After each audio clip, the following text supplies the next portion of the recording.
Hey, this is Heidi Dawson. If you love all things health and wellness and style of any kind, hang out here with me each week. I'm obsessed with never-ending improvement, and it's all in an effort to help each one of us live a wildly successful lifestyle. Subscribe today so you don't miss a thing. Hi, guys. Welcome to episode 481 of the Wildly Successful Lifestyle Podcast. Thanks for being here and sharing, and also giving me a 5-star rating if you're loving the episodes. It makes a difference in the podcast world, and it means a lot to me. So thank you in advance. All right, so I heard someone say one of the keys to discipline is the ability to say no, and that doesn't just include telling others no. It also includes telling yourself no. And I thought about that and I was like, okay, how often do I tell myself no? And are there areas where I could do better at that? And I realized that I do have the ability to tell myself no because I do have discipline in a lot of areas, but sometimes I get lazy in uncertain areas. For instance, I am in a constant battle with my phone, which really means a constant battle with social media. You could probably relate. Just distracting myself from doing things that I said I would do. And then as soon as it gets difficult or uncomfortable, I find myself grabbing for my phone because, sometimes it gives me a little dopamine hit. So I thought, okay, I'm going to try this. I'm going to try telling myself no and see how it works. And I've been practicing it this past weekend. So literally saying it to myself when I have the thought to grab for my phone, telling myself no. And sometimes I say it out loud. Sometimes I just say it to myself, but at least I do say it where I can hear it. And you know what? It actually works. Like, it has kept me from grabbing my phone 5 or 6 times already just this weekend, just in the last couple days, which I think is pretty good. So I'm telling you guys that because it's something you might want to try too. You never know until you try something if it'll work for you.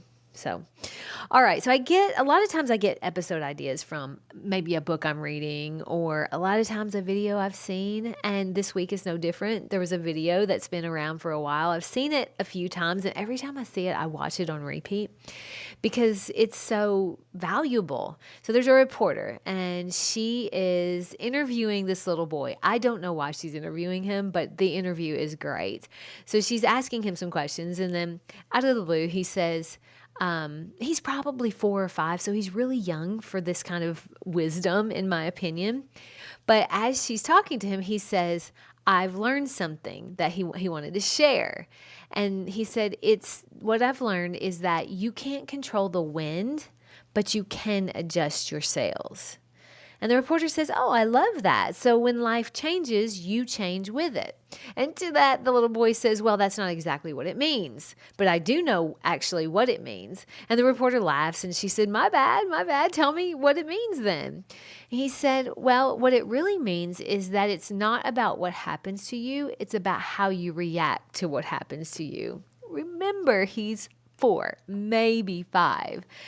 So it did take a minute for me to gather the idea of adjusting your sails because I thought, aren't you still changing then if you adjust your sails with the wind?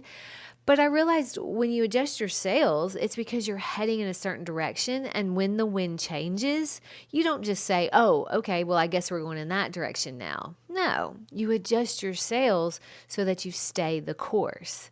Now it makes sense. We have to adapt, of course, in life, but we don't allow life's ups and downs to derail us. We decide our course and we adjust our sails accordingly so that we stay on course. So it's not always going to look the way we want it to. It may not be in a straight line. We might have to take a few zigzags here and there, and it isn't going to look the same for everyone. We will all have challenges, and the way we meet them will be up to us. And how we meet them will decide our life's course. I wish I had that wisdom when I was 5. It took me decades to learn that. And the difference that since I've learned that, just utilizing that has made, the difference it's made is exponential. So I've heard and I've often thought, and most likely I've probably said it on the podcast many times, that life is a roller coaster.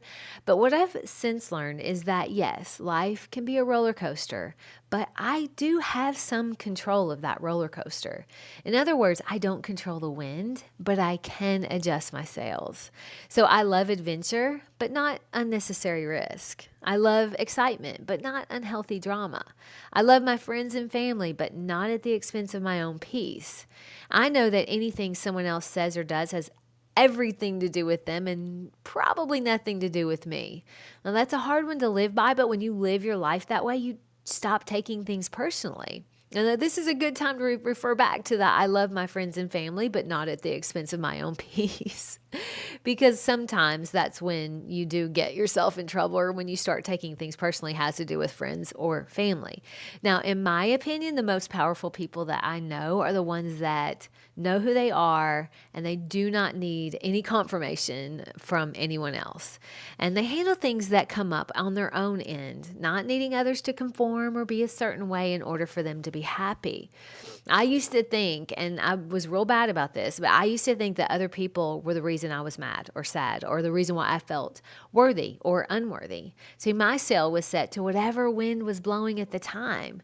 And we all learn at our own pace, and there's nothing wrong with that. I'm not beating myself up. Everything I've learned has been very valuable. But every once in a while, I notice I still have thoughts that someone else has hurt my feelings.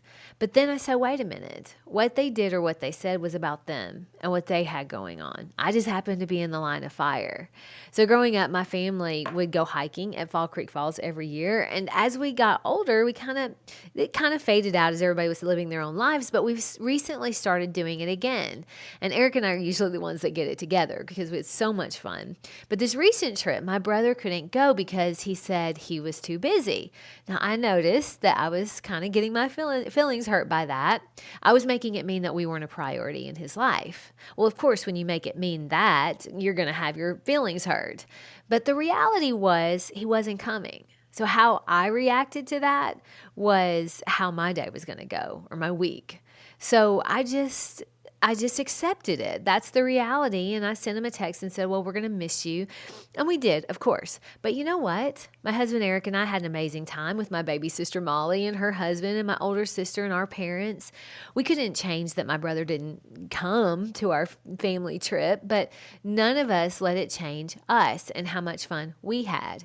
And look, the human thing is to be having thoughts over the weekend that, oh, we're missing our brother, or he doesn't care about that, or he doesn't care about us. You know, he's been doing all this traveling, and why couldn't he make time for us? That's what the human brain wants to do. But the most powerful thing you can do for yourself is to catch these thoughts and tell yourself, no, I'm not going to allow that thought to be there. It's harmful. We're harming ourselves by having those thoughts that are so negative about someone that you love. And that is what the human tendency is to do. So I'm not going to allow myself to have those thoughts. And I'm certainly not going to say them out loud to my family and us get in a pile on. See, we can use that word no in so many ways to make ourselves better. It doesn't just apply to social media. We can tell ourselves no whenever we feel we need to. I mean, there are going to be so many ebbs and flows in our lives, and there's people in our lives are going to come and go. And sometimes that means family may come and go too, maybe on your end or on their end. They may be going through a season of life that's tough or busy, and you may not see them for a while. That doesn't mean they don't love you. It just means they have things going on that you don't understand. My dad said over this past weekend that sometimes people do things you don't like, or that you don't understand, and maybe you don't even agree with, but you just have to accept that it is what it is. And I thought, that's a powerful thing to be able to grasp. When someone is able to accept what is without fighting it or chasing it or making it mean something bad about them, that person becomes unusually powerful because they can no longer be jerked around by the winds of the moment. They know their worth, and it doesn't change because the wind changes. So those are two really empowering things you can do for yourself this week, is know when to tell yourself no and know when to adjust your sails. That's my challenge to you this week, is to get really good at telling yourself no. And when you need to stay the course, make sure when the winds of life change directions, and they will, you get really good at adjusting your sail.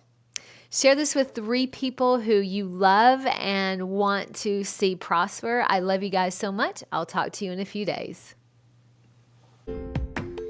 Don't forget to subscribe and share with your friends, because we're just going to keep going bigger and better places together, and I love that about us.